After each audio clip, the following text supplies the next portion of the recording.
एक गांव में ब्राह्मण भोज का कार्य चल रहा था और गांव के सभी ब्राह्मणों को उस भोज में आमंत्रित भी किया गया था। लेकिन उसी गांव में एक घर था जहां एक ब्राह्मण देव रहते थे जिनका नाम मनसुख राम था। वह उस भोजन भंडारे में जाना उचित नहीं समझा। उनके भंडारे में न आने से भी किसी को कोई फर्क नहीं पड़ा, क्योंकि पूरे गांव और आसपास के इलाकों में सभी को पता था वह एक ब्राह्मण कुल में जरूर जन्म लिया है, पर वह पूरी तरह से एक नास्तिक है। वह पूजा पाठ और संत महात्माओं पर बिल्कुल भी विश्वास नहीं करते थे और न कभी मंदिरों में जल चढ़ाने जाते थे। पेशे से वह एक अध्यापक थे और उनकी पत्नी का नाम ऊधमबाई था। मनसुख राम को ब्राह्मणों से बड़ी चिढ़ थी। वह किसी ब्राह्मण को रास्ते में देख ले तो उनकी क्रोध की सीमा न रहती। वही दूसरी तरफ उनकी पत्नी परम वैष्णव और परम भक्ता थी। वह एक पतिव्रता नारी भी थी, इसलिए अपने पति की आज्ञा का पालन भी करती थी। वह पति के इस व्यवहार के कारण दुखी होती और परेशान भी होती, पर वह कुछ नहीं कहती। मनसुख राम रोज स्कूल जाकर बच्चों को पढ़ाया करते थे,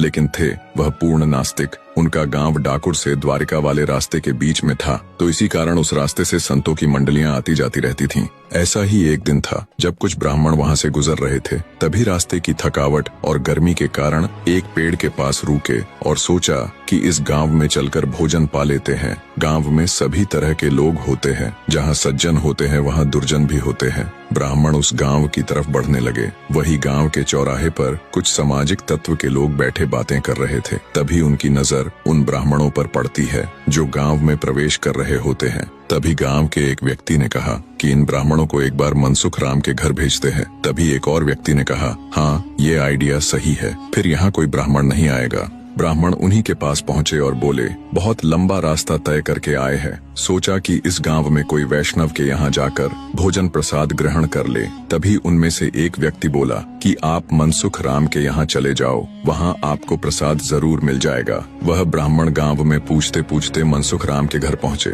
संयोग की मनसुख राम उस समय स्कूल पर थे। उनकी पत्नी बाहर आती है और ब्राह्मणों को घर के बाहर देखती है। एक ब्राह्मण बोले कि हम डाकुर जा रहे हैं, हमने गाँव में पूछा कि कोई वैष्णव का घर हो तो हम भोजन प्रसाद ग्रहण कर ले। गांव के लोगों ने आपका परिचय दिया और माते हम आपके यहाँ आए हैं। ऊधमबाई की आंखों में आंसू आ गए कि संतों के साथ किसी ने बड़ा मजाक किया है। सभी गांव वालों को पता है कि मेरे पति ब्राह्मणों से कितना चिढ़ते हैं, फिर भी उन्होंने मेरे ही घर भेज दिया। ऊधमबाई सूर्य की तरफ देखती है और सोचा कि उनको घर आने में 2 घंटे का समय है। आज पति चाहे मुझे मारे या घर से निकाले, आए हुए संतों को मैं खाली नहीं जाने दूंगी। उसने हिम्मत कर संतों को आदर सहित बुलाया और कहा, महाराज जल्दी से बना लीजिए। ऊधमबाई ने उन्हें आटा दाल सीधा ला कर दिया और उन्होंने चूल्हे को शुद्ध किया और कहा, महाराज प्रसाद बनाए।